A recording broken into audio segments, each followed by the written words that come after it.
देखो आपके पास जो अगला टॉपिक अब हमारे पास यहाँ पर शुरू होने जा रहा है, इसका नाम है आइसोमेरिज्म। अब आइसोमेरिज्म के बारे में अगर मैं कहूँ या मैं कहूँ कि जो अपने पास सिर्फ और सिर्फ आइसोमर्स होते हैं, आइसोमर्स के बारे में आप क्या जानते हो? What do you mean by isomers? Isomers क्या होते थे? बिल्कुल सही। आप कहोगे कि भाई अपने पास मॉलिक्यूलर फॉर्मूला जो है वो तो सेम रहेगा, लेकिन स्ट्रक्चरल फॉर्मूला जो है वो चेंज होता रहेगा। अब आइसोमेरिज्म ना कई तरीके का होता है, ठीक है। आपको अभी इस चैप्टर में जितना आइसोमेरिज्म पढ़ना है वो सिर्फ दो ही तरीके का है, एक है चेन आइसोमेरिज्म और दूसरा रहेगा पोजिशनल आइसोमेरिज्म, ठीक है। फंक्शनल आइसोमेरिज्म आप यहाँ पे लगा नहीं सकते हो, क्योंकि फंक्शनल आइसोमेरिज्म का मतलब होता है फंक्शनल ग्रुप को ही चेंज कर देना, और अगर वही चेंज हो गया तो फिर हेलो एल्केन और हेलो अरीन थोड़ी रहेंगे, वो तो अपने पास कोई और कैटेगरी पे चला जाएगा। तो आइसोमर्स का मतलब होता है कि molecules having same molecular formula but different structural formula.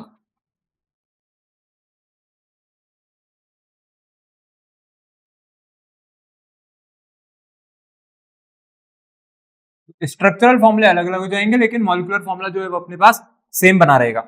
हमें यहां पर जो आपके पास हेलो एल्केन्स है, हेलो एल्केन्स पे दो तरीके का आइसोमेरिज्म पढ़ना है, या तो आप चेन आइसोमेरिज्म पढ़ोगे या फिर आप पढ़ोगे यहां पर पोजीशन आइसोमेरिज्म। तो halo alkanes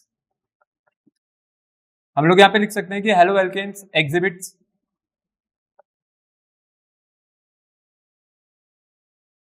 to types of isomerism, ठीक है। दो तरीके का आइसोमेरिज्म यहां पर हमें बनाता हुआ ये दिखेगा। सबसे पहला वाला जो रहेगा हमारे पास वो रहेगा चेन आइसोमेरिज्म।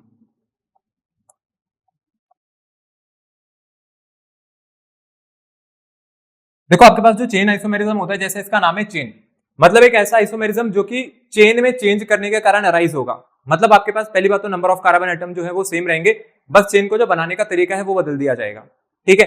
आपको भी पता है कि भाई चेन सीधी भी बनाई जा सकती है, चेन में ब्रांचिंग भी करी जा सकती है, और ब्रांचिंग भी कितने तरीके की हो सकती है, वो सारी पॉसिबिलिटीज को हम लोग यहाँ पर अपने पास लेकर के चलेंगे। तो चेन आइसोमेरिज्म में सबसे पहली बात है फंक्शनल ग्रुप को कोई चेंज ना करे, फंक्शनल ग्रुप यहाँ पे कोई चेंज नहीं करना है आपको। अब लिख सकते हो कि it arises due to change in the chain of carbon, ठीक है। कार्बन चेन में जो चेंज है उसके कारण ये आइसोमेरिज्म हमारे पास यहां पर बनता हुआ दिखेगा। इस आइसोमेरिज्म की कंडीशन ये रहेगी कि आपके पास कम से कम आपके पास 4 कार्बन एटम की चेन होनी चाहिए, ठीक है। 4 या फिर 4 से ज्यादा, पर कम से कम मेरे को 4 की रिक्वायरमेंट तो यहां पर है। तो minimum 4 carbon atoms chain should be there, ठीक है। अपने पास यहां पर कम से कम 4 कार्बन एटम की चेन होनी चाहिए। अब जैसे एक एग्जांपल हम लोग यहां पर ले सकते हैं,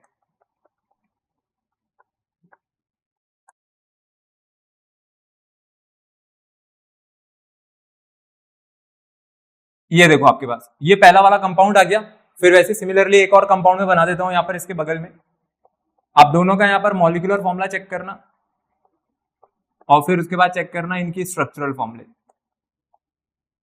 आप देख लो पहले वाला जो है, पहले वाले के पास कितने कार्बन एटम्स है? टोटल 4।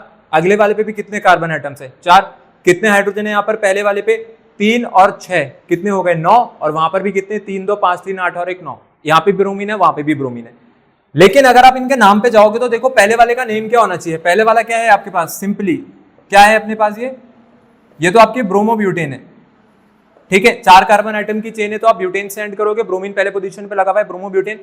सेकंड वाले पर अगर आ जाए तो सेकंड वाले पर फर्स्ट सेकंड थर्ड करके अगर इसको नंबर करा जाए तो 2 पे हो गया मिथाइल बाहर, तो इसका नाम आ गया 2 मिथाइल। लेकिन क्योंकि आपके पास ब्रोमीन भी प्रीफिक्स जुड़ता है और ब्रोमो पहले आता है, तो मुझे लिखना पड़ेगा यहां पर 1 ब्रोमो 2 मिथाइल, और कितने कार्बन की चेन है टोटल? 3 कार्बन की।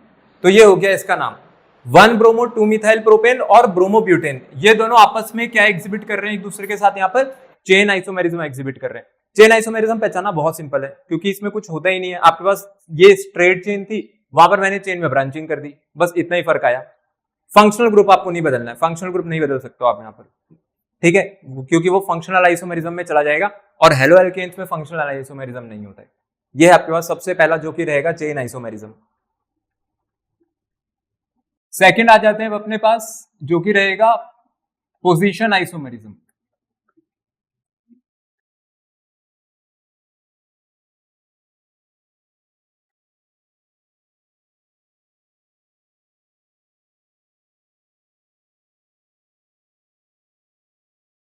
अभी जो पोजीशन आइसोमेरिज्म है ये कैसे अराइज होता है अपने पास, इसमें ना आप फंक्शनल ग्रुप की पोजीशन चेंज कर दोगे।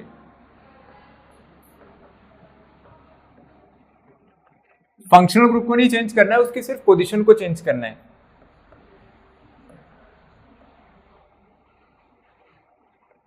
Position of functional group in the carbon chain. ठीक है, तो आपको फंक्शनल ग्रुप नहीं बदलना है, आपको सिर्फ उसके यहां पर जो पोजीशन है वो चेंज कर देनी है। एग्जाम्पल के लिए देखो, आइसोमेरिज्म में यहां पर एक एग्जाम्पल अगर हम लोग ले पोजीशन आइसोमर में, तो क्या रह सकता है,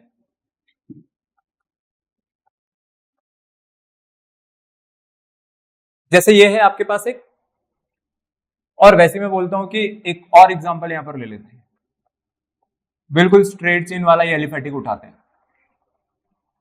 देखो पहले वाला और दूसरा वाला देखो, इन दोनों का मॉलिक्यूलर फॉर्मूला आपके पास सेम बनेगा, क्योंकि same number of carbon atom, same number of hydrogen है, दोनों पे ब्रोमीन लगी हुई है। फंक्शनल ग्रुप हम लोगों ने चेंज नहीं किया है, सिर्फ जो चेंज आया है वो किस बात पे आया है कि पहला वाला जो है, पहले वाले का अगर कोई नाम लिखेगा तो वो क्या लिखेगा, इसका नाम 2 ब्रोमो प्रोपेन।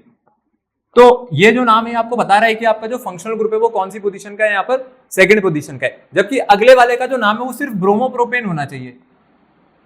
ठीक है, अगला वाला क्या हो गया मेरे पास, सिर्फ ब्रोमोप्रोपेन हो गया, या मैं कह सकता हूं कि यहाँ पर इसको कोई अगर लिखना चाहे तो वो 1 ब्रोमोप्रोपेन भी लिख सकता है। तो नाम में कोई भी चेंज नहीं आया। अब नाम में इसलिए चेंज नहीं आ रहा क्योंकि आपने क्या करा, आपने चेन जो है वो सेम रखी हुई है, नहीं तो फिर आइसोमेरिज्म पॉसिबल नहीं था। अगर किसी चीज में चेंज है तो वो है फंक्शनल ग्रुप के साथ जो यहाँ पर पोजीशन मेंशन हो रखी है उसमें, तो इसको हम लोग कहते हैं अपने पास पोजीशन आइसोमेरिज्म। तो हेलो एल्केन्स में दो ही तरीके के आइसोमेरिज्म आपके पास रहेंगे, एक रहेगा अपने पास चेन आइसोमेरिज्म और दूसरा रहेगा यहाँ पर फंक्शनल पोजीशन आइसोमेरिज्म। ठीक है, पोजीशन आइसोमेरिज्म में और भी कई एग्जांपल हो सकते हैं, बट यहां पर मैंने आपको सबसे सिंपल वाला बताया कि इसके ऊपर, अब इसके ऊपर आप जितने चाहो उतने मर्जी बना सकते हो, जितने एग्जांपल आप यहाँ पे चाहते हो। ठीक है, हर एक चीज पॉसिबल है। अब स्टार्ट करते हैं आपके पास फिजिकल स्टेट। ठीक है, जो कि आपके पास क्या रहेगी, सबसे पहले फिजिकल प्रॉपर्टी। ध्यान रहे आपके पास दो प्रॉपर्टीज हम लोगों के पास एग्जिस्ट करती हैं, एक होती है फिजिकल प्रॉपर्टी और एक होती है आपके पास केमिकल प्रॉपर्टी। अब फिजिकल प्रॉपर्टी का मतलब है कि वो चीज है जो आप आंखों से देख करके बता सको। ठीक है, मतलब कोई ऐसी प्रॉपर्टी जिसको कि आपकी सेंसेस जो है, आप सेंसेस का अगर यूज करोगे तो अपने पास प्रॉपर्टीज को यहाँ पे डिफरेंशिएट कर सकते हो। तो जब भी कोई कंपाउंड आपको पढ़ाया जाता है तो सबसे पहले पढ़ाई जाती है उसकी फिजिकल स्टेट। अब जो फिजिकल स्टेट है, फिजिकल स्टेट की अगर मैं बात करूं तो फिजिकल स्टेट में ज्यादातर जो हेलो एल्केन्स है ना, ये आपके पास या तो लिक्विड्स हैं, ठीक है, या फिर ये अपने पास क्या होते हैं, गैसेस। अभी हम बात कर रहे हैं लोअर मेंबर्स की। तो जो लोअर मेंबर्स होते हैं आपके पास, इसमें लोअर मेंबर्स कैसे होते हैं, lower members are generally gases.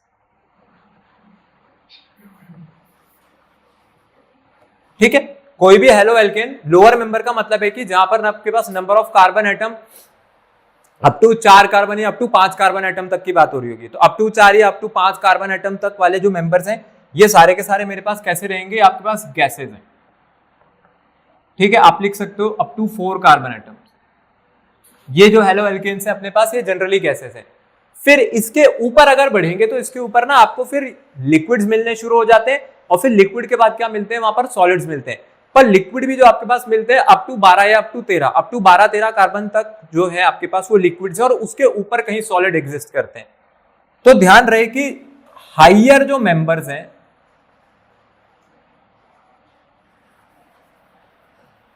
Higher members मेरे पास कैसे होते हैं, लिक्विड्स होते हैं और क्या होते हैं, या फिर वो सॉलिड्स होते हैं। ठीक है, 4 कार्बन एटम के बाद मतलब 12 या 13 कार्बन एटम तक आपको क्या देखने को मिलेंगे, लिक्विड्स देखने को मिलेंगे। आप कह सकते हो अप टू 12 कार्बन एटम्स, और उसके भी बियॉन्ड चले जाएंगे तो फिर क्या मिल जाएंगे अपने को, यहाँ पर सॉलिड मिल जाएंगे। तो ये इनकी फिजिकल स्टेट है। अब आ जाती है फिजिकल स्टेट में एक और चीज जिसका नाम होता है कैरेक्टरिस्टिक स्मेल। कैरेक्टरिस्टिक स्मेल का मतलब है कि कभी अगर ये आपके पास स्मेल करेंगे तो ये कैसी स्मेल करेंगे। देखो कैरेक्टरिस्टिक स्मेल जो होती है ना, कैरेक्टरिस्टिक स्मेल का मैं आपको मीनिंग बताता हूँ। कैरेक्टरिस्टिक स्मेल का मतलब होता है कि भाई आप कोई भी एक ऐसी स्मेल जो कि किसी भी पर्टिकुलर चीज से क्या है अपने पास सब्जेक्टेड है। ठीक है, जैसे परफ्यूम्स आप लोग यूज करते हो, आप किसी भी ब्रांड का परफ्यूम लगाओगे तो जो ब्रांड है उसके साथ वो लोग क्या करते हैं, अलग अलग सीरीज निकालते हैं। तो उनके हर एक सीरीज की अपनी कैरेक्टरिस्टिक स्मेल है। वो क्यों है? क्योंकि उसके अंदर उन्होंने जो इंग्रेडिएंट यूज करा है वो इंग्रेडिएंट उस स्मेल को बना रहे हैं। और वहां पे जो इंग्रेडिएंट्स होते हैं जनरली वो वही होते हैं जो आप यहाँ पर पढ़ रहे हो अभी। ईथर्स वहां पर यूज होते हैं हमारे पास, वहां पर एल्कोहल्स यूज होती है और कई अलग डिफरेंट तरीके के ऑयल्स यूज होते हैं। तो जैसा वहां पर कॉन्सेंट्रेशन रखा जाता है वैसे उनकी अपने पास क्या चेंज हो जाती है, स्मेल चेंज हो जाती है। तो इसको हम कहते हैं कैरेक्टरिस्टिक स्मेल। तो इनकी अपनी खुद की कोई कैरेक्टरिस्टिक स्मेल नहीं है, मतलब ऐसी कोई खुशबू इनके पास नहीं है कि जिसमें आप बिल्कुल इनको डिफरेंशिएट कर दो, ऐसा ये नहीं है। ठीक है, जैसे वो टीवी में ऐड आता है, आपने देखा होगा कि वो डिओड्रेंट मार के घूम रहा है कोई और फिर सारी लड़कियां एकदम भाग रही है पीछे, वो वाला फैक्टर नहीं है इनके पास। इनको जनरली क्या लिखा जाता है कि ये सिर्फ स्वीट स्मेलिंग होते हैं। ठीक है, अब स्वीट स्मेलिंग की कैटेगरी में ना बहुत सारी चीजें आ जाती हैं। ईथर भी स्वीट स्मेलिंग होते हैं, एसीटोन भी स्वीट स्मेलिंग होता है। तो कैरेक्टरिस्टिक स्मेल जो है वो इनके पास अपने पास नहीं होती है। तो आप बस इतना लिख सकते हो कि भाई ये स्वीट स्मेलिंग है। ठीक है, कैरेक्टरिस्टिक स्मेल इनके पास एज सच कोई नहीं है, तो ये स्वीट स्मेलिंग वाली कैटेगरी में अपने पास आ जाएंगे। ठीक है, और हाँ एक चीज हम लोग याद रखेंगे कि चाहे अपने पास गैसेस स्टेट में हो चाहे अपने पास लिक्विड स्टेट में हो, ये होते कैसे हैं अपने पास, ये होते हैं अपने पास कलरलेस। ठीक है, इनका कोई कैरेक्टरिस्टिक कलर नहीं होता है, तो ये कलरलेस है ये। तो ये हो गया आपके पास फिजिकल अपीयरेंस की बात, फिजिकल अपीयरेंस। अब आते हैं सबसे इंपॉर्टेंट चीज पर जो कि रहेगी आपके पास यहाँ पे सॉल्युबिलिटी। देखो फिजिकल स्टेट में अगर कहीं से क्वेश्चन आने के चांसेस होते हैं ना आपके पास, फिजिकल प्रॉपर्टीज में, फिजिकल प्रॉपर्टीज में अगर कहीं से सबसे ज्यादा क्वेश्चन आने के चांसेस होते हैं तो वो है अपने पास यहाँ पर सॉल्युबिलिटी वाला पॉइंट। अब सॉल्युबिलिटी वाले पॉइंट को आप लोग समझना। अर्पित फोन बैग में, ये फोन क्यों यूज कर रहे हो, मैंने मना करा है ना, वरना मैं ना रिकॉर्डेड क्लिप भेजूंगा पापा को। कुछ नहीं देखना है उसमें, फोन बंद होना चाहिए क्लास में सबका। जो मेरे को फोन दिखाता चलाता हुआ दिखेगा उसके घर भेजा जाएगा वीडियो। फोन नहीं होना चाहिए किसी का भी डेस्क पे। सॉल्युबिलिटी, सॉल्युबिलिटी में अब आपको भी पता है कि सॉल्युबिलिटी का जो एक जनरल रूल है वो केमिस्ट्री में हर जगह फॉलो कराया जाता है आपको। अब वो जनरल रूल क्या होता है हमारे पास, जनरल रूल आपका जो फॉलो होता है वो होता है लाइक डिसॉल्व्स लाइक का। ठीक है, और जहां भी सॉल्युबिलिटी की बात होती है तो सॉल्युबिलिटी जो है वो वाटर के साथ ही चेक करी जाती है सबसे शुरू में, क्योंकि वाटर आपका यूनिवर्सल सॉल्वेंट है। ठीक है, तो जहां भी सॉल्युबिलिटी की बात होगी वहां पर फर्स्ट नंबर पे वाटर आ जाएगा। तो आप लोग ध्यान रखना कि सॉल्युबिलिटी कभी आ जाए तो ये कंफ्यूज मत होना कि इन्होंने तो हमसे पूछा ही नहीं कि सॉल्युबल है तो किसमें, ध्यान रहो बात वाटर की ही कर रहे होते हैं। तो आपके पास लाइक डिसॉल्व लाइक का जो रूल है वो आपको क्या बताता था कि अगर आपका सॉल्यूट पोलर है तो पोलर सॉल्यूट किसमें सॉल्युबल होगा मेरे पास। इसके लिए सॉल्वेंट भी कैसा चाहिए मेरे को, पोलर ही चाहिए। ठीक है, पोलर सॉल्यूट किसमें सॉल्युबल होता है आपके पास, पोलर सॉल्वेंट में। लेकिन अब आप लोग एक चीज ध्यान देना, वो क्या होता है कि सॉल्युबिलिटी में ना इससे ऊपर भी हमारे पास एक चीज और होती है और वो होती है बॉन्डिंग। कि जब कोई भी चीज वाटर में डाली जाएगी तो वाटर, क्या आप लोग मेरे को बता सकते हो कि वाटर के जो मॉलिक्यूल्स है वो एक दूसरे से कौन सी बॉन्डिंग से एसोसिएटेड होते हैं, हाइड्रोजन बॉन्डिंग से। वाटर के मॉलिक्यूल्स एक दूसरे से किससे जुड़े हुए होते हैं, हाइड्रोजन बॉन्डिंग से। तो कहते हैं कि अब जो कंपाउंड आप उसमें डाल रहे हो ना वाटर में, उसका भी यही काम है कि वो भी जब जाए तो वो वाटर के पुराने हाइड्रोजन बॉन्ड तोड़े और अब नए हाइड्रोजन बॉन्ड उसके साथ बनाने लग जाए। अगर वो ऐसा कर सकता है तो वो हाईली सॉल्युबल माना जाता है। ठीक है, हाईली सॉल्युबल। और अगर वो ऐसा नहीं कर सकता तो हम लोग कहते हैं कि it is sparingly soluble in water. Sparingly या फेयरली कह देते हैं, मतलब ठीक ठाक सॉल्युबल है, हाईली नहीं है। हाईली सॉल्युबल जो टर्म है वो सिर्फ वहीं पर यूज होगी जहां पर वाटर के साथ हाइड्रोजन बॉन्ड की फॉर्मेशन हो सकती है। अब देखेंगे कि ये लोग हाइड्रोजन बॉन्ड फॉर्म करेंगे या नहीं करेंगे, क्योंकि मैं यहां पर पोलर के लिए जो कह रहा हूं आप मेरे को खुद ही बता दो। हेलो एल्केन्स जो हम लोग अभी तक पढ़ के आए थे, हेलो एल्केन्स पोलर होती है या नॉन पोलर होती है? हेलो एल्केन्स आपके पास पोलर होती हैं। क्यों? क्योंकि आप इसमें कोई सा भी एग्जांपल लेकर के देखो। चलो मैं सबसे पहले यहां पर मिथाइल क्लोराइड बना देता हूं। अगर आप मिथाइल क्लोराइड बनाओगे तो आपको भी पता है जो कार्बन क्लोरीन बॉन्ड है, ये कार्बन क्लोरीन बॉन्ड किसकी तरफ ज्यादा अपने पास इलेक्ट्रॉन डिस्प्लेस करेगा, क्लोरीन वाली साइड, क्योंकि क्लोरीन ज्यादा इलेक्ट्रॉन नेगेटिव है कार्बन से। तो ऑब्वियसली बात है कि इस बॉन्ड में पोलैरिटी तो है। ठीक है, तो ये जो पूरा हेलो एल्केन है कैसे नेचर का है मेरे पास, पोलर नेचर का है। और वाटर भी कैसा होता है अपने पास, पोलर होता है। तो आपका ये रूल तो फॉलो हो गया, यहाँ पर लाइक डिसॉल्व्स लाइक वाला रूल तो फॉलो हो गया। पर अब कंडीशन लग गई हाईली सॉल्युबल लिखेंगे या अपने पास इसको लिखेंगे स्पेरिंगली सॉल्युबल है। तो ध्यान रहे जो हेलो एल्केन्स होती है ना, ये वाटर के साथ हाइड्रोजन बॉन्ड जो है वो नहीं बना सकती है, क्लोरो ब्रोमो और आयोडो नहीं बना सकता। ठीक है, क्या कोई मेरे को बताएगा? पहले चलो मैं लिख देता हूं कि अपने पास जो हेलो एल्केन्स है ये आपके पास स्लाइटली सॉल्युबल है वाटर में,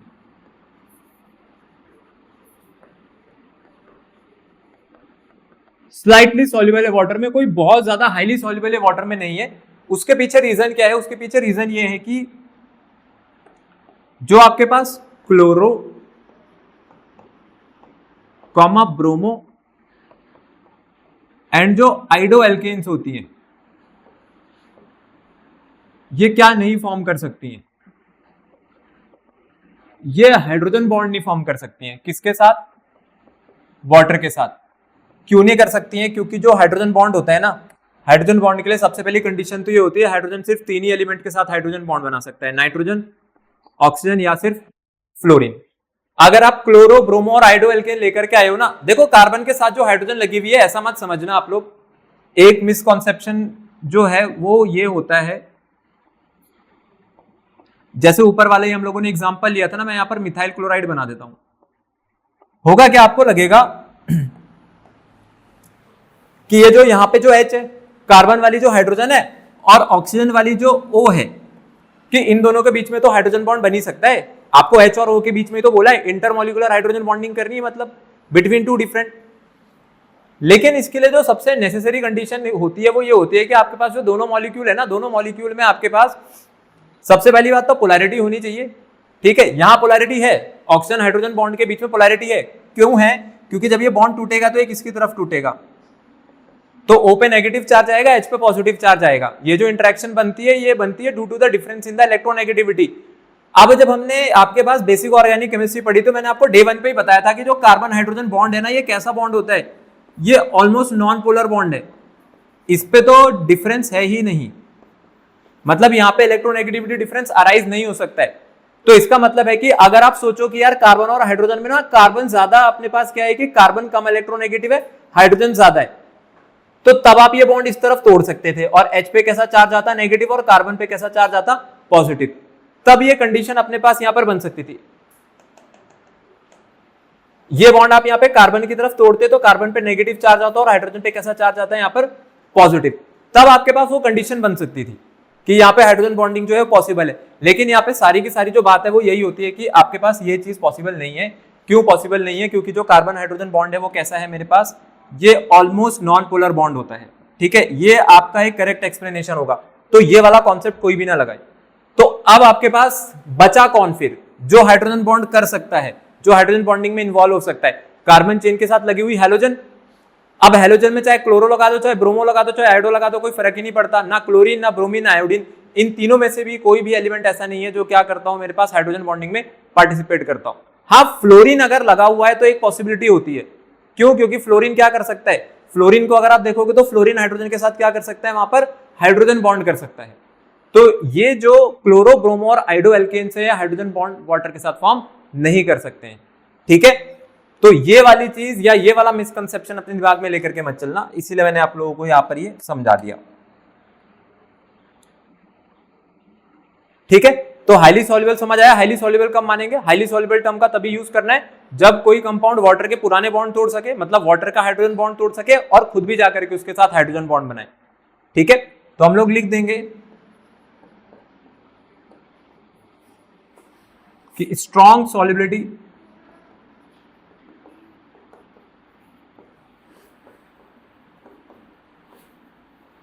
refers to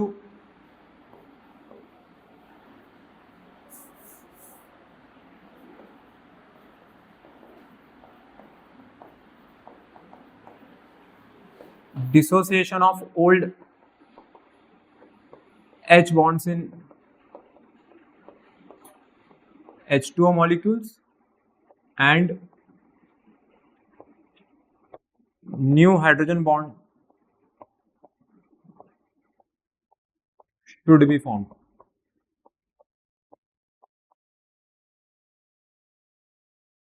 Between that compound and water. ठीक है, तो इस चीज को आप लोग यहां पर याद रखना। तो हेलो एल्केन्स के लिए अगर कभी आपसे क्वेश्चन पूछा जाए तो हेलो एल्केन्स में ध्यान रहेगा आपको, हेलो एल्केन्स की सॉल्युबिलिटी वाटर में कैसी है? ठीक ठाक, हाईली सॉल्युबल नहीं कहेंगे, क्योंकि वो क्या नहीं कर सकते, यहां पर हाइड्रोजन बॉन्ड फॉर्म नहीं कर सकते हैं। फ्लोरीन आपके पास एक ऐसा एग्जांपल हो सकता है जिसकी जो सॉल्युबिलिटी है ना वो इन सबसे ज्यादा रहेगी, क्लोरो, ब्रोमो और आयोडो से, क्योंकि एक तो उसका साइज छोटा होता है फ्लोरीन का, एक तो साइज छोटा है, दूसरा उसके साथ अपने पास क्या है कि फ्लोरीन के पास एबिलिटी होती है टू फॉर्म हाइड्रोजन बॉन्डिंग। ठीक है, फ्लोरीन के पास है ability to form hydrogen bond, बाकियों के पास नहीं है। फिर आते हैं एक और इंपॉर्टेंट प्रॉपर्टी पर, जो कि रहेगी आपके पास तीसरी वाली, विच इज बॉइलिंग पॉइंट।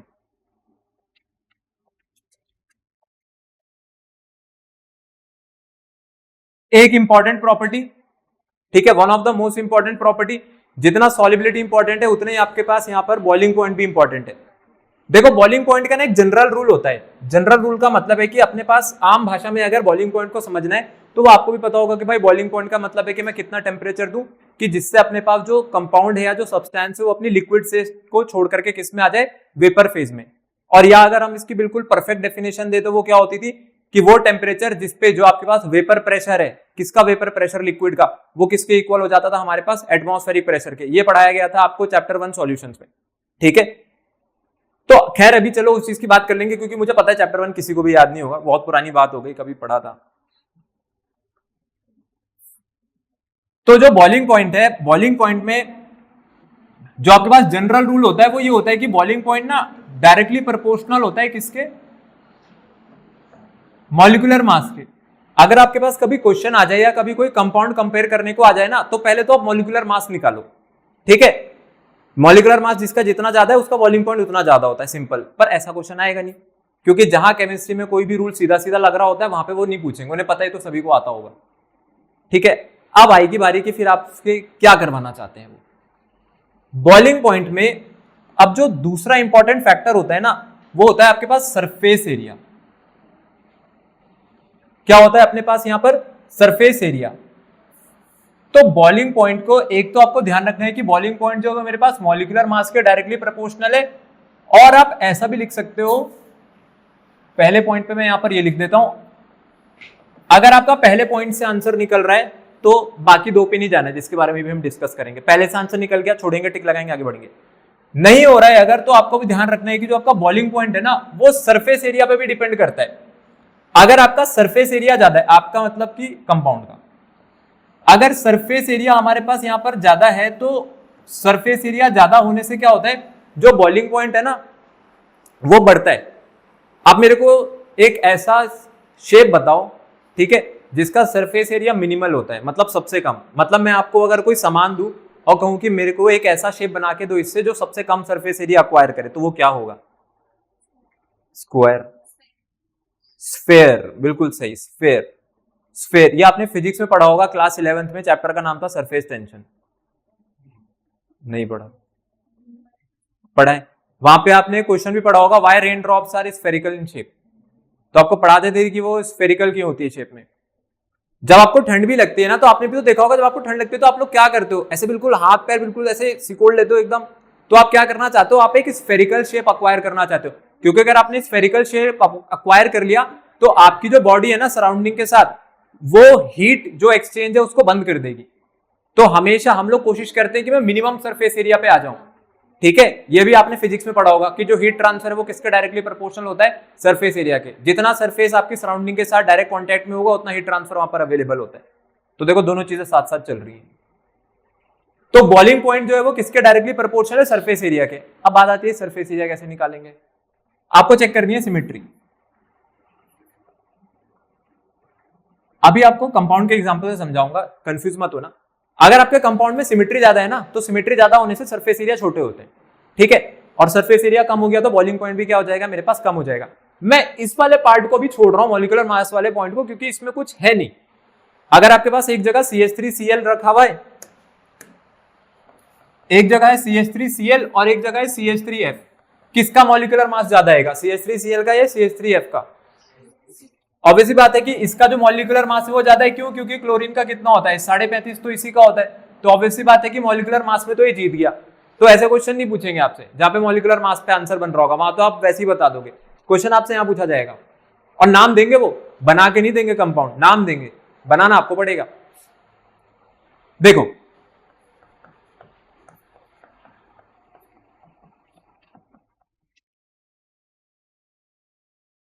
जैसे आपके पास ये पहला वाला कंपाउंड है, मैंने यहाँ पर आपके पास बनाया हुआ है, ठीक है। ये पूरा का पूरा एक एलिफेटिक स्ट्रेट चेन है। Total carbon in the chain कितने हैं मेरे पास यहाँ पर? 5, ठीक है। मैं इसका एक आइसोमर बनाने जा रहा हूं यहां पर, जो कि आपके पास रहेगा चेन आइसोमर, ठीक है। ये और वो सेम है। फिर एक और आइसोमर यहां पर बना रहा हूं,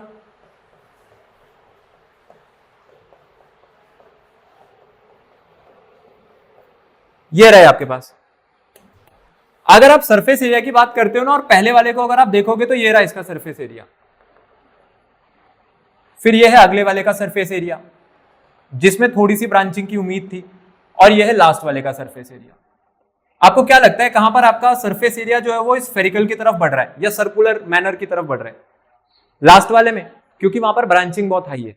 आपने क्या करा, आपने पहले स्ट्रेट चेन में आपने आइसोमेरिज्म कराई, कौन सी वाली? चेन वाली। आपने एक कार्बन पे ब्रांचिंग करी, फिर आपने क्या करा, आपने एक कार्बन को और यूज करके यहाँ पे ब्रांचिंग करी। तो आप देख रहे हो धीरे धीरे जो साइज है वो क्या होता चला जा रहा है, वो छोटा होता चला जा रहा है। इन सबका मॉलिक्यूलर मास सेम आएगा, क्योंकि मॉलिक्यूलर फॉर्मूला तो सबका ही सेम है, और यही क्वेश्चन आना है वहां पे। तो इन सब में सबसे मिनिमल सरफेस एरिया किसके पास है? सबसे लास्ट वाले के, और जिसका सरफेस एरिया जितना कम है उसका बॉइलिंग पॉइंट भी क्या हो जाएगा, उतना ही कम। तो मेरे पास जो बॉइलिंग पॉइंट का ऑर्डर है वो क्या होना चाहिए, पहले वाले का सबसे ज्यादा होगा और तीसरे वाले का क्या होगा यहाँ पे सबसे कम। ये हो जाएगा आपके पास यहाँ पर बॉइलिंग पॉइंट का ऑर्डर। इसी को हम लोग सिमेट्री कहते हैं, ठीक है। सिमेट्री का मतलब है कि जब आप किसी कंपाउंड को देखो तो आपको देख के ब्रांचिंग के बारे में क्या अंदाजा लग रहा है वहां पर। सरफेस एरिया कह दे या सिमेट्री कह दे, जिससे आपको समझने में आसानी हो आप उससे समझ सकते हो। पहले वाले का सबसे ज्यादा होगा, उसके बाद सेकंड वाले की बारी आएगी, और सबसे कम होगा मेरे पास इस तीसरे वाले का, क्योंकि उसमें ब्रांचिंग बहुत हाई है। वहां पर आपके पास जो सरफेस एरिया है वो सबसे कम है। समझ आया ये जो आपको यहां पर कराया गया है? तो मैंने आपको स्ट्रक्चर वाइज समझाया है, ये स्ट्रक्चर वाइज लिखा हुआ है, वहां पे नाम लिखे हुए आएंगे, आपको स्ट्रक्चर खुद बनानी होगी। जैसे पहले वाले का नाम क्या है आपके पास, ये पहला क्या है अपना, क्लोरोपेंटेन। अगला क्या हो जाएगा आपके पास यहां पर, 2 मिथाइल, लेकिन उससे पहले क्या लगना चाहिए, 1 क्लोरो, 2 मिथाइल ब्यूटेन। फिर उसके बाद क्या है, उसके बाद है 1 क्लोरो, उसके बाद क्या है यहाँ पे 2,2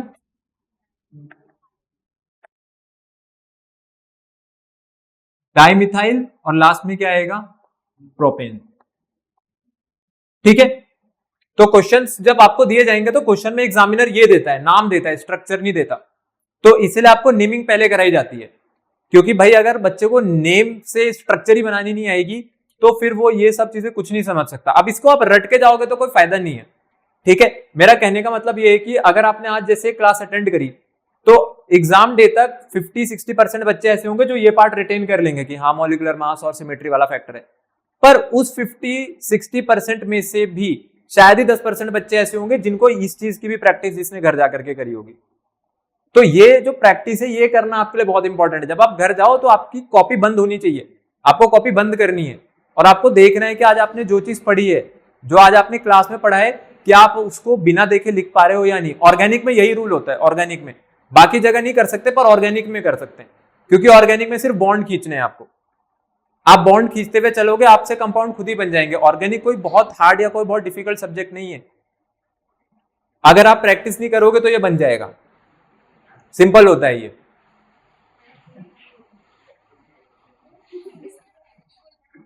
प्रैक्टिस नहीं करोगे तो हार्ड बन जाएगा ये सब्जेक्ट। सब देखो इजी तो है ये, क्या है इस सब्जेक्ट में, कुछ भी नहीं है खास। अभी मैं आपको इसमें क्वेश्चन अभी और भी कराऊंगा, भी बहुत सारे क्वेश्चन यहाँ पे रहते हैं।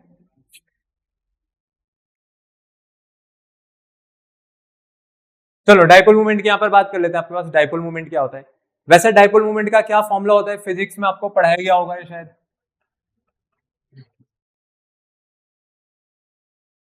बिल्कुल, mu equals to Q into L, mu ही कहते हैं वहां पे डाइपोल मूवमेंट को, ठीक है। और क्यू का मतलब क्या होता है यहाँ पर, मैग्नीट्यूड ऑफ चार्ज, और एल का मतलब क्या है यहाँ पर, डिस्टेंस ऑफ सेपरेशन या distance between the two charges. आपके पास जैसे एक CH3F है, फिर उसके बाद CH3Cl है, CH3Br है, और एक है मेरे पास CH3I।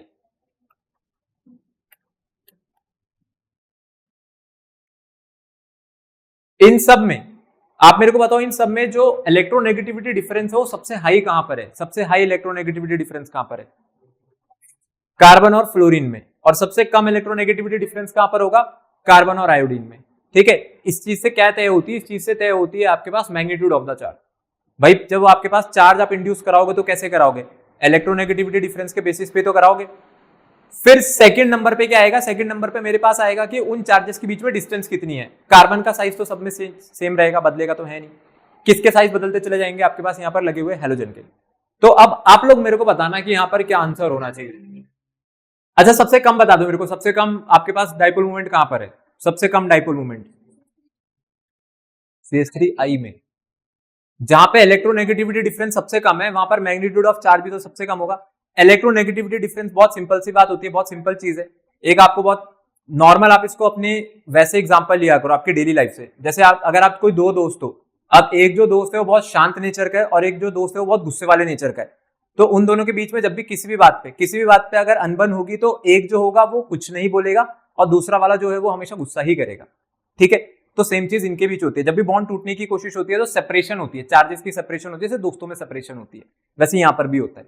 ठीक है, तो यहां पे आपके पास जो सेपरेशन है ना लास्ट वाले में, यहां पे इलेक्ट्रोनेगेटिविटी डिफरेंस सबसे कम है। ठीक है, तो ऑब्वियसली बात है कि इस पे जो मैग्नीट्यूड ऑफ चार्ज इंड्यूस हुआ होगा वो कैसा हुआ होगा? कम नेचर का इंड्यूस हुआ होगा।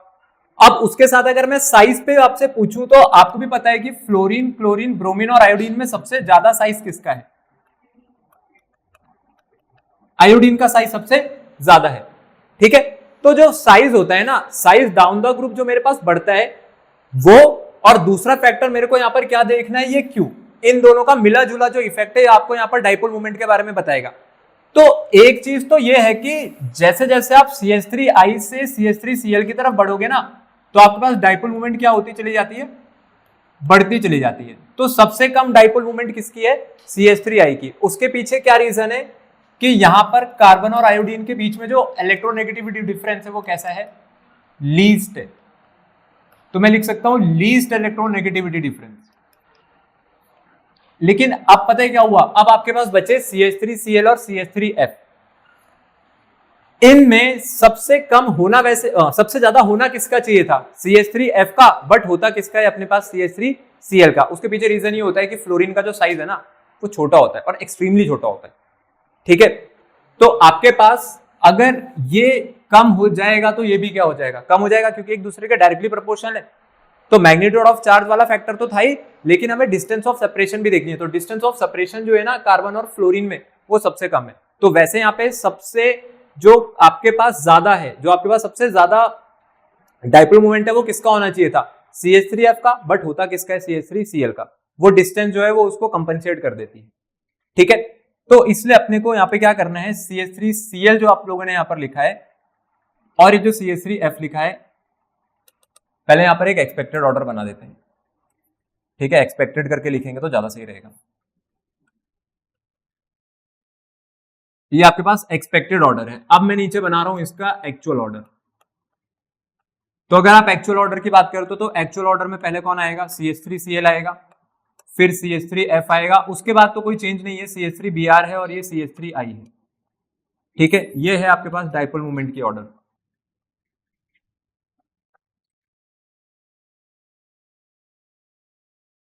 इंपॉर्टेंट चीज यहां पर ये लिखेंगे कि जो डाइपोल मोमेंट है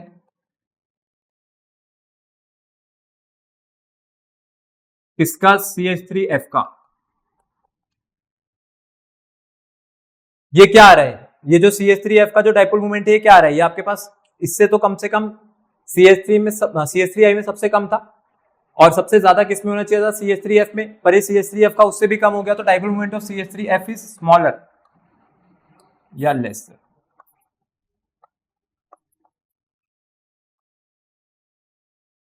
then that of CH3Cl due to extremely small size.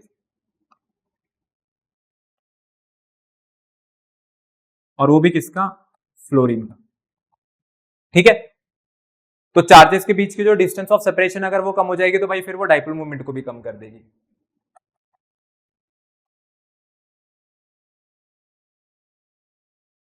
तो if distance between charges decreases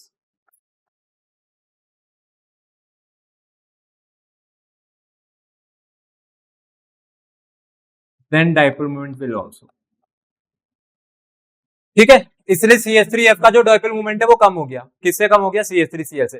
तो यहां पर आपके पास एक क्वेश्चन बन सकता है, ये भी आपके पास वो चीज हो गई जो in the form of question कभी आपसे पूछ सकते हैं। आया समझ में ये? ठीक है, इलेक्ट्रोनेगेटिविटी डिफरेंस सबसे हाई कहां पर है? सबसे हाई इलेक्ट्रोनेगेटिविटी डिफरेंस किसके पास है? कार्बन फ्लोरीन बॉन्ड पे। और सबसे कम इलेक्ट्रोनेगेटिविटी डिफरेंस कहां पर है? कार्बन आयोडीन बॉन्ड पर। ठीक है, तो उसके बेसिस पे अगर ऑर्डर बनाते तो ये रहता आपका ऑर्डर, एक्सपेक्टेड ऑर्डर जो था। बट एक्चुअल ऑर्डर जो है उसमें CH3F बाद में आ गया, CH3Cl पहले आ गया, क्योंकि भाई हमें इस बात का भी तो ध्यान रखना है कि चार्जेस के बीच जो डिस्टेंस है वो कितनी है। तो क्लोरीन और फ्लोरीन के साइज में अच्छा खासा फर्क होता है, तो एक्सट्रीमली स्मॉल साइज है, उसके कारण वो जो पार्ट था वो अपने पास कंपनसेट हो जाता है। तो फिजिकल प्रॉपर्टीज आपके पास यहां पर होती हैं खत्म। तो आज आप लोगों का इसमें ये स्टार्ट करते फिर physical properties of haloalkanes. कल हेलो एल्केन्स हम लोगों ने खत्म कर दिया था, जैसे वहां पे किया था सेम चीज आपको यहां पर भी रखनी है, मतलब वही सारे फैक्टर डिस्कस होंगे जो कल डिस्कस हुए थे। तो कहां से शुरू किया था हम लोगों ने? फिजिकल स्टेट से शुरू करा था। ठीक है, हेलो एरिन्स की अगर फिजिकल प्रॉपर्टीज की बात करी जाए तो हेलो एरिन्स में जो आपके पास सबसे पहली चीज आती है वो क्या आएगी? इनकी फिजिकल स्टेट। ठीक है, पहली चीज मैं क्लियर कर देता हूं, हमारे पास हेलोअरीन दिखेगा कैसा? अगर आपके मन में अभी भी डाउट है हेलोअरीन को लेकर के, तो हेलोअरीन में यहां पर बना देता हूं। ये हमारे पास कोई भी पॉसिबल सबसे सिंपल हेलोअरीन है। बेंजीन रिंग से डायरेक्टली अगर आपकी हेलोजन लगी हुई होगी तो इसको हम लोग कहते हैं हेलोअरीन।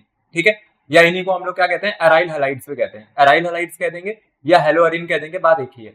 अब आपके पास ये जो प्रॉपर्टी वाला पोर्शन होता है, प्रॉपर्टी में मैंने आपको कल भी कहा था कि ऐसा नहीं होगा कि वो आपसे सारी प्रॉपर्टीज लिखवा लेंगे। कहीं ऐसा कोई क्वेश्चन नहीं आता कि write down all the physical properties of haloalkanes and haloarenes. Question क्या होता है? कंपैरिजन होता है।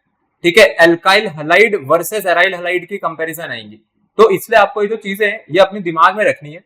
अब जो पहला पॉइंट है हमारे पास जो कि है फिजिकल स्टेट को लेकर के, तो फिजिकल स्टेट तो इनके लिए सिंपल है, ये सब कलरलेस लिक्विड्स होते हैं।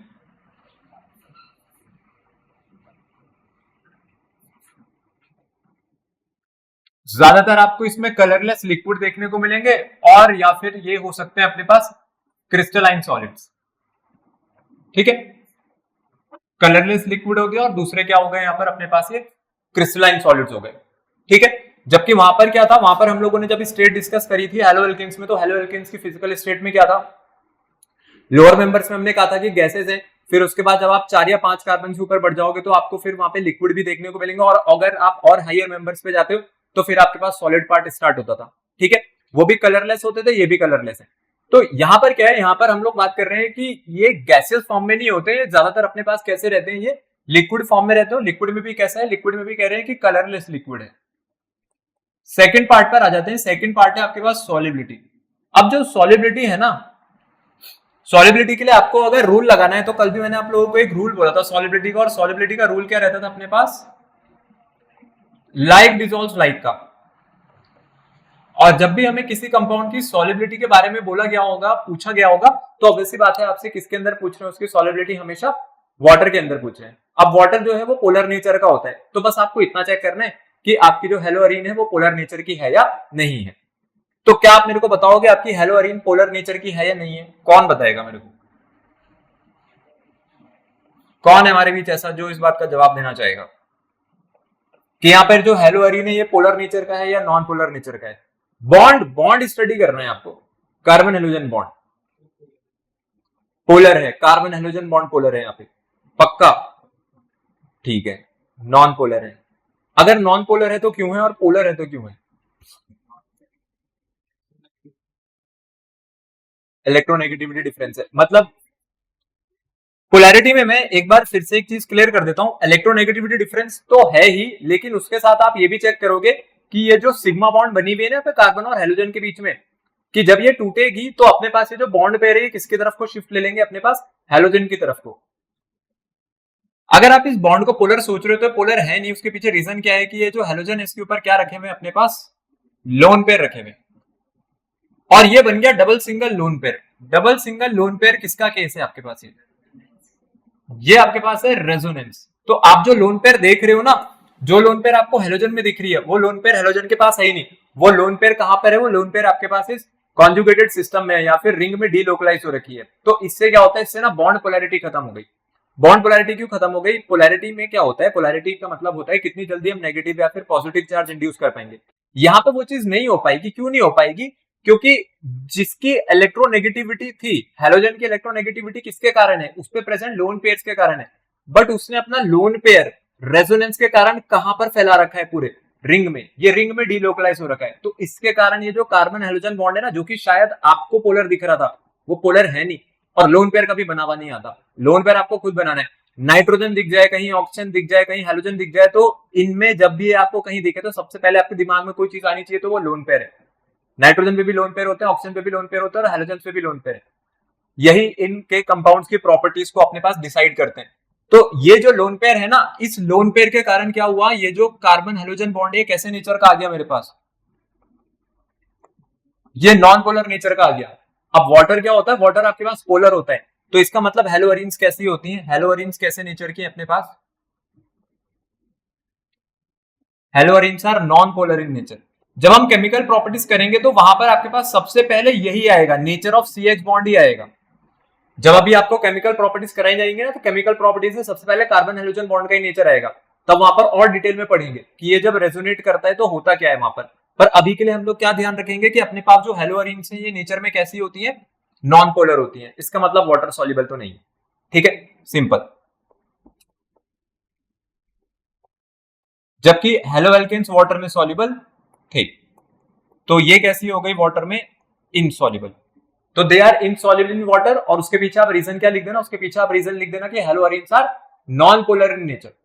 ठीक है, तो अगर ये नॉन पोलर है नेचर में, तो फिर ये किस तरीके के सॉल्वेंट में अपने पास सॉल्युबल मानी जाएगी? बताओ, किस तरीके के सॉल्वेंट में सॉल्युबल है? जो आपके पास नॉन पोलर सॉल्वेंट्स होते हैं। ठीक है, या मैं लिख सकता हूं but soluble in organic solvents, क्योंकि ऑर्गेनिक सॉल्वेंट्स जो है ना ज्यादातर, वो कैसे नेचर के? अपने पास सारे के सारे नॉन पोलर नेचर के। क्या क्या एग्जांपल हो सकते हैं ऑर्गेनिक सॉल्वेंट्स के? ऑर्गेनिक सॉल्वेंट्स के क्या एग्जांपल होंगे आपके पास? बेंजीन और एसीटोन। और क्या होते हैं आपके पास ऑर्गेनिक सॉल्वेंट्स में? और क्या क्या आते हैं हमारे पास? Carbon tetrachloride. कार्बन टेट्राक्लोराइड भी कैसा है? एक नॉन पोलर सॉल्वेंट है। ठीक है, या फिर आप कह सकते हो एक ऑर्गेनिक सॉल्वेंट है। तो बेंजीन, एसीटोन, CCl4 एटसेट्रा, ये सारे के सारे अपने पास ऑर्गेनिक सॉल्वेंट्स हो गए। तो हेलोअरीन क्या है? हेलोअरीन इसके अंदर तो बहुत अच्छे से सॉल्युबल है। ठीक है, लेकिन अपने पास ये किसमें सॉल्युबल नहीं मानी जाएंगी? वाटर में सॉल्युबल नहीं मानी जाएंगी। आई बात समझ में? ये चीज आप लोग यहां पर ध्यान रखना। अब बॉइलिंग पॉइंट में क्या होगा कि भाई बॉइलिंग पॉइंट में तो आपको कल भी बताया गया था कि बॉइलिंग पॉइंट में हम लोगों को बस क्या ध्यान रखना है कि बॉइलिंग पॉइंट किसके डायरेक्टली प्रोपोर्शनल होता है? मेरे पास मॉलिक्यूलर मास के। ठीक है, जितना ज्यादा मॉलिक्यूलर मास उतना ज्यादा बॉइलिंग पॉइंट। ध्यान रहे, अगर आपकी रिंग, अगर आपके पास कोई रिंग कंपाउंड है, तो रिंग कंपाउंड में ना ब्रांचिंग जैसा कोई चक्कर नहीं होता, क्योंकि हेलोअरीन में आप ब्रांचिंग थोड़ी करा पाओगे। हेलोअरीन में कैसे ब्रांचिंग होगी?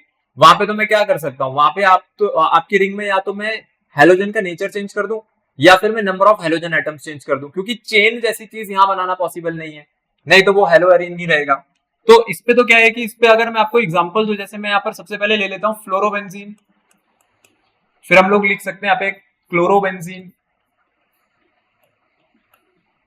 फिर सिमिलरली बना लेते हैं ब्रोमोबेंजीन, और एक आगे आपके पास है आइडोबेंजीन। मुझे बताओ इनमें मॉलिक्यूलर मास सबसे ज्यादा किसका है?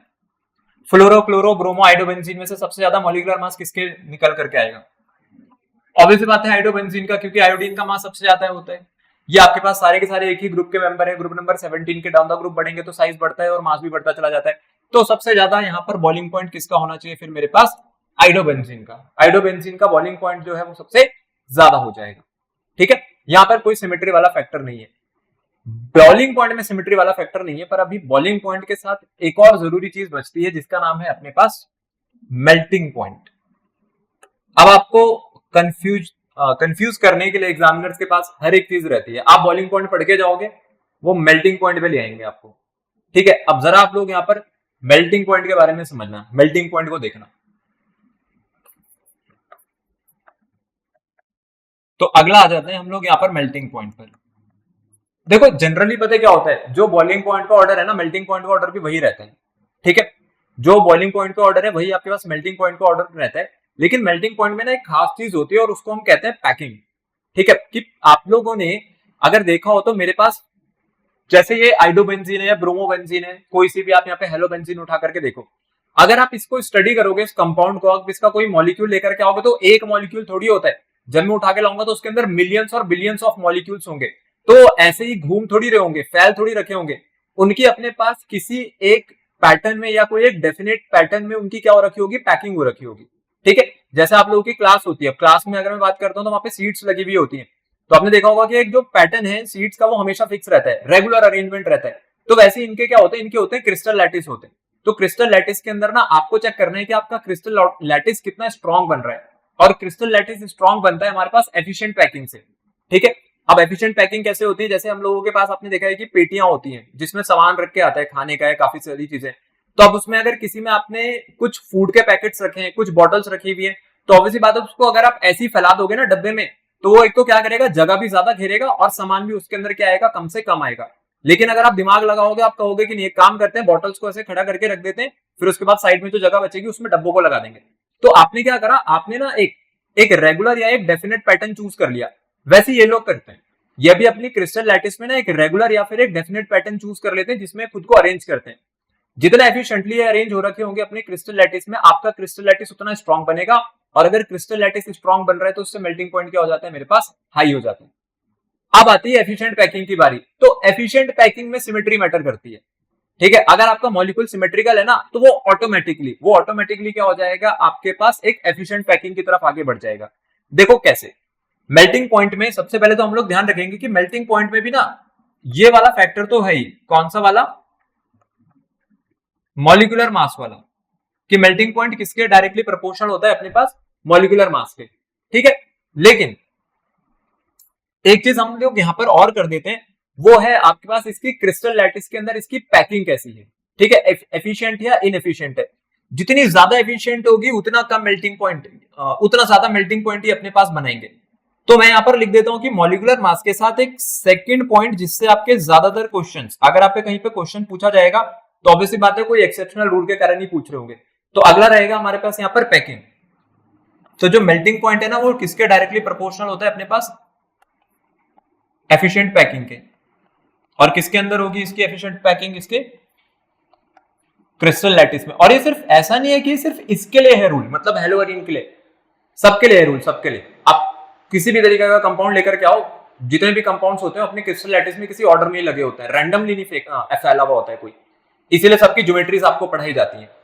अब मेल्टिंग पॉइंट में जैसे मैंने आपको बोला एफिशिएंट पैकिंग, अभी एफिशिएंट पैकिंग को अगर समझे तो देखो कैसे समझ सकते हैं। अब इस बात पे आप लोग ध्यान देना, मैं आपके सामने यहां पर डाइक्लोरोबेंजीन का केस लेकर के चल रहा हूं।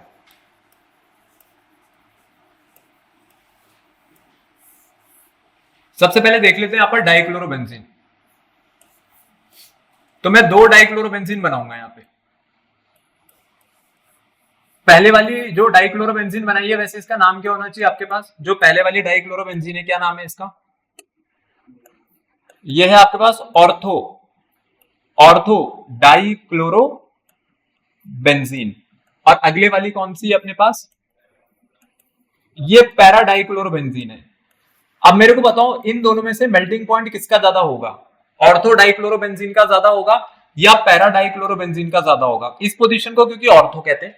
अगर आपने इसको मान लिया कि भाई ये मेरे पास वो कार्बन है जो कि फंक्शनल ग्रुप से डायरेक्टली अटैच है, तो ऑब्वियसली बात है अगला पोजीशन ऑर्थो होता है। फिर ऑर्थो मेटा, और इस पोजीशन को क्या कहेंगे हम लोग, अगले वाले को यहाँ पर पैरा कहेंगे। यही होता था ऑर्थो मेटा पैरा। तो एक तो है ऑर्थो डाइक्लोरोबेंजीन और एक क्या है मेरे पास यहाँ पर पैरा डाइक्लोरोबेंजीन। तो मेरा क्वेश्चन अब आप लोगों से ये है कि इन दोनों में से मेल्टिंग पॉइंट किसका ज्यादा है, पैरा डाइक्लोरोबेंजीन का ज्यादा है या ऑर्थो डाइक्लोरोबेंजीन का ज्यादा है, पैरा डाइक्लोरोबेंजीन का ज्यादा है। क्यों ज्यादा होगा पैरा डाइक्लोरोबेंजीन का,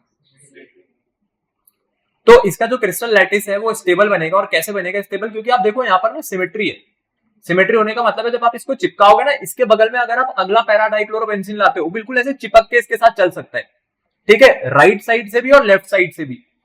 यहां पर वो पॉसिबिलिटी खत्म हो जाएगी, क्योंकि यहाँ पर ऑर्थो पे क्लोरीन लगी हुई है। तो आपको भी पता है अगर मैं इसके बगल में ला करके रखूंगा ना, तो पहले का क्लोरीन और अगले का क्लोरीन एक दूसरे से टकराएंगे और उसके कारण होगी रिपल्शन। तो उससे आपका क्रिस्टल लैटिस क्या होगा, अनस्टेबल बनेगा। तो ये जो पैराडाइक्लोरोबेंजीन है, पैराडाइक्लोरोबेंजीन का जो मेल्टिंग पॉइंट है वो किससे ज्यादा निकल करके आ जाएगा? ऑर्थो से।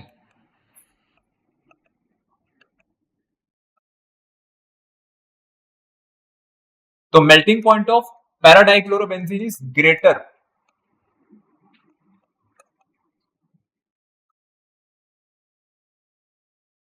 Then that of ऑर्थोडाइक्लोरोबेंजीन।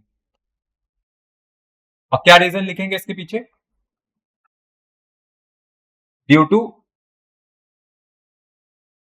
Strong crystal lattice of paradichlorobenzene. और ये किसके कारण हुआ? Because of its symmetrical structure.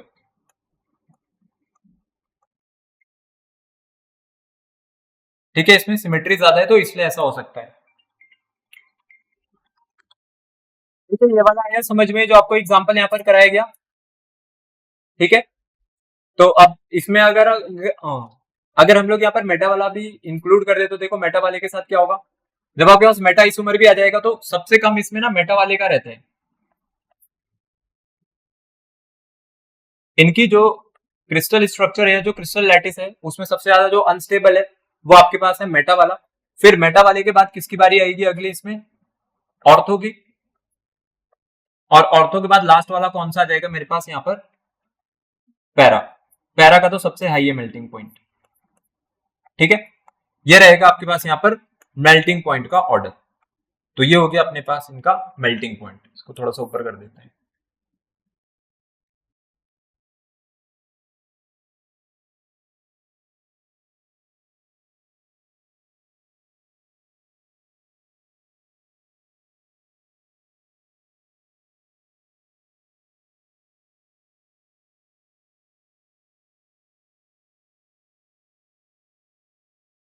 लिख लेना यहाँ पर, ये आपका मेटा आइसोमर है,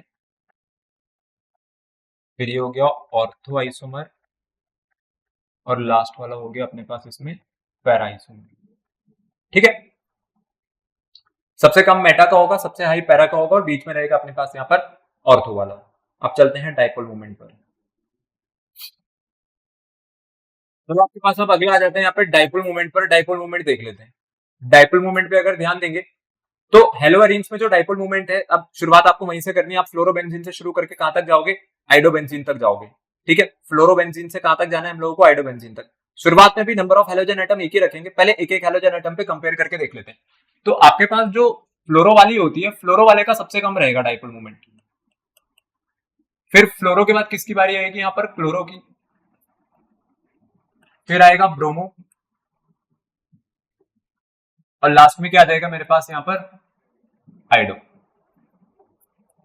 ठीक है, ये है इनके डाइपोल मोमेंट के ऑर्डर। जिस ऑर्डर में लिखे हुए हैं ये बिल्कुल सही ऑर्डर है, इसमें कोई भी अपने पास एक्सेप्शन नहीं है। इवन जो ब्रोमो और जो आइडो है इनका तो होता भी सेम ही है, दोनों के लगभग बराबर होते हैं।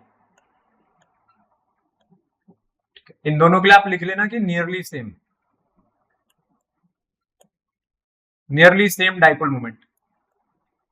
अब यहां पर ऐसा इसलिए होता है क्योंकि देखो, अब आप यहाँ पे ना वो चीज तो लगा नहीं सकते। अब आप इलेक्ट्रोनेगेटिविटी को तो आप भूल जाओ कि आप यहाँ पर बॉन्ड पोलैरिटी जैसी चीज को याद रखोगे, तो बॉन्ड पोलैरिटी तो यहाँ पर है नहीं। तो अपने पास जो दूसरा फैक्टर बचा था वो क्या बचा था? डिस्टेंस बिटवीन द चार्जेस वाला। मतलब जैसे जैसे आपके पास यहाँ पर जो लिंक हो रखा है जो एटम इसके साथ, उसका अगर साइज चेंज होगा तो उससे क्या होता रहेगा मेरे पास यहाँ पर? डाइपोल मूवमेंट जो है वो भी चेंज होता रहेगा, क्योंकि लोन पेयर जो होल्ड कर रखा है, लोन पेयर तो एटम नहीं होल्ड कर रखा है ना। अभी समझते हैं कि ये जो डाइपोल यहाँ पर क्रिएट हो रहे हैं वो लोन पेयर के कारण क्रिएट हो रहे हैं। ठीक है, तो आप देखना कि इनमें सबसे छोटा साइज फ्लोरीन का और सबसे बड़ा साइज किसका होता है यहाँ पर? आयोडीन का।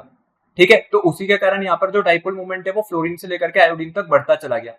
लेकिन अब जो क्वेश्चन है, अगर मैं फिर से यहाँ पर आपके पास एक सिनेरियो बोलूं तो वो रह सकता है डाइक्लोरोबेंजीन। अब यहां पर आपको जरूरत पड़ेगी फिजिक्स के वेक्टर्स की, और जो कि मुझे पूरा यकीन है कि आप सबको बहुत अच्छे से आते होंगे, क्योंकि फिजिक्स तो यहाँ सबकी तेज है। केमिस्ट्री खराब है, फिजिक्स तेज है। जैसे पहला वाला है, इसका डाइपोल मोमेंट कितना होगा? पहले वाले का क्या डाइपोल मोमेंट बनेगा यहाँ पर? 0। कैसे? कैसे ऐसे कैसे?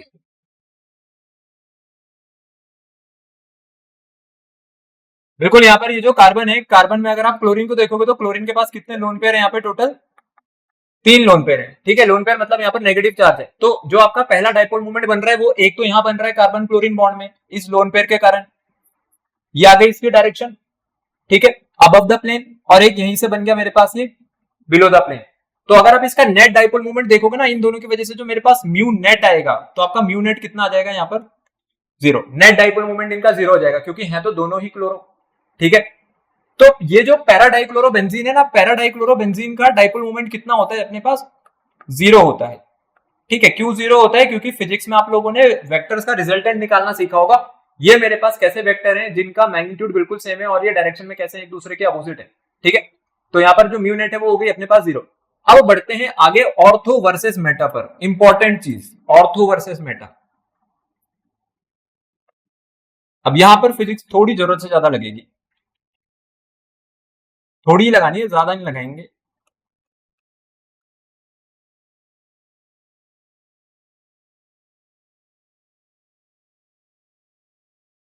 ये लो, ये आगे आपके पास एक ऑर्थो डाइक्लोरोबेंजीन और वहां पे लगा हुआ है वो मेटा डाइक्लोरोबेंजीन।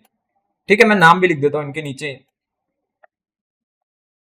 ये मेटा डाइक्लोरोबेंजीन है।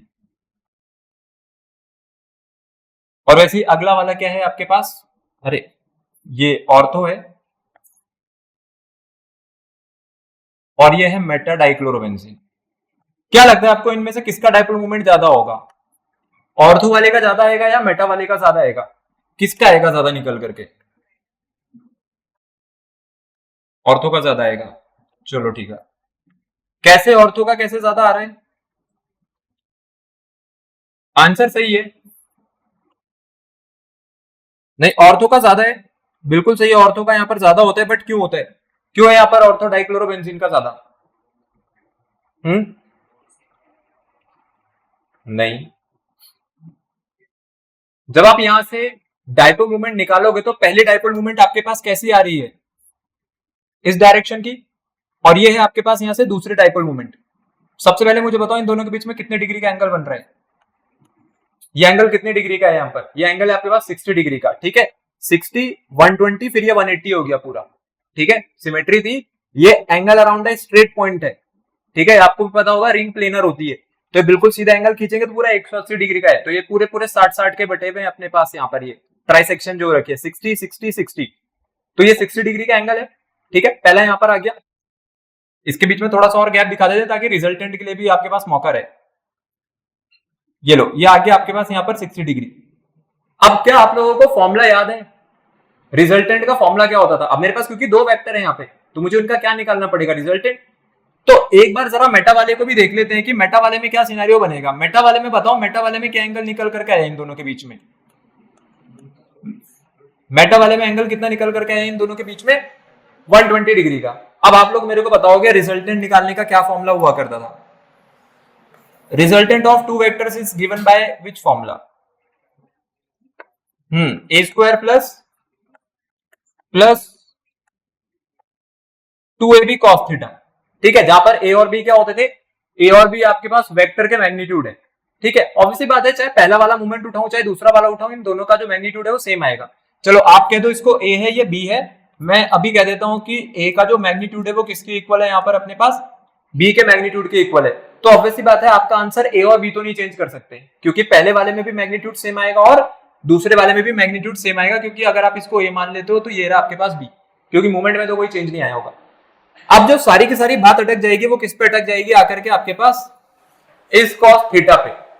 ठीक है, अब मैथ्स वाले बच्चे मेरे को बताएंगे कि cos 60 की वैल्यू ज्यादा होती है, cos 120 की वैल्यू ज्यादा होती है? cos 60 की, cos 120 वैसे कितना होता है? cos 120 होता है आपके पास -1/2 और cos 60 कितना होता है अपने पास? 1/2। क्या यही होता है cos 120? -1/2 होता है क्या?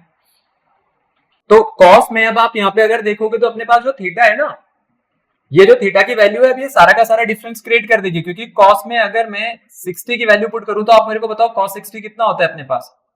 1/2। और cos 120 डिग्री कितना होता है आपके पास?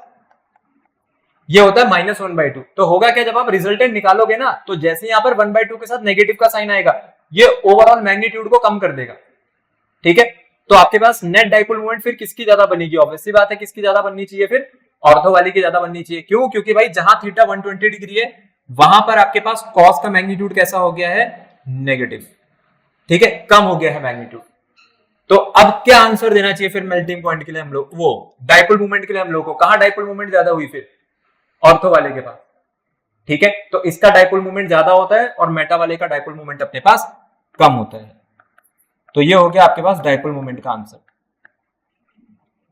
तो dipole moment is greater then, ortho वाले के लिए लिख रहा हूं मैं, किससे ज्यादा है यहां पर? Meta isomer. ठीक है, ऑर्थो डाइक्लोरोबेंजीन का जो डाइपोल मोमेंट है वो किससे ज्यादा है आपके पास? मेटा आइसोमर से। तो अब आया यहाँ पर आपको डाइपोल मोमेंट आया समझ में, जो डाइपोल मोमेंट हम लोगों ने किया। तो वहां पर भी लास्ट प्रॉपर्टी हम लोगों ने डाइपोल मोमेंट पे खत्म करी थी, ये भी यहाँ पर हमारे पास डाइपोल मोमेंट पे खत्म होता है। ठीक है, अब क्लोरो की जगह अगर आपको ब्रोमो लगा के दे दें, कहते हैं कि आपके पास जो आइसोमर है वो डाई ब्रोमो वाला है, डाई आइडो वाला है, डाई फ्लोरो वाला है, कोई फर्क नहीं पड़ेगा क्योंकि आपके पास जो लगा हुआ हाइड्रोजन एटम है वो सेम है।